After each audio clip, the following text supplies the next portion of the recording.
Hey everyone, today I'll be walking you through how to duplicate a base in Airtable. I'll show you this on the web version, though this also works in the desktop app.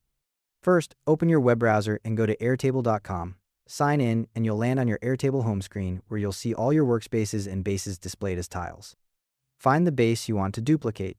Each base appears as a rectangular card showing its name and icon, usually under My Bases or within a specific workspace. Once you've found the base, hover your cursor over that base tile. When you hover, 3 dots will appear in the top right corner of the tile. That's the menu icon. Click on those 3 dots.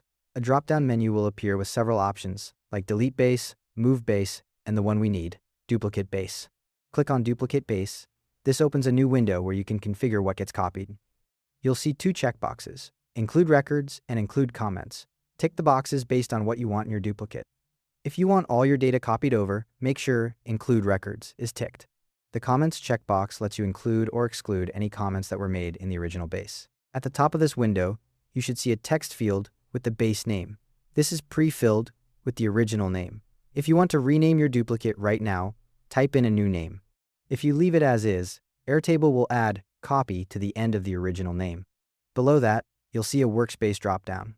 Click on it and select which workspace you want the duplicate saved to. Keep in mind you'll only see workspaces where you have the right permissions. If you're a creator, you can only duplicate within the same workspace. Owners can duplicate to any workspace.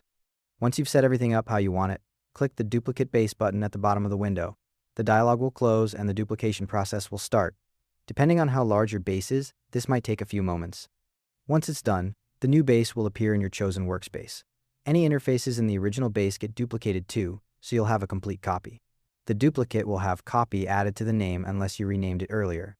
To find it, just go to your Airtable homepage, select the workspace where you saved it, and look for the base name. And that's how it's done. Thanks for watching. See you in the next one.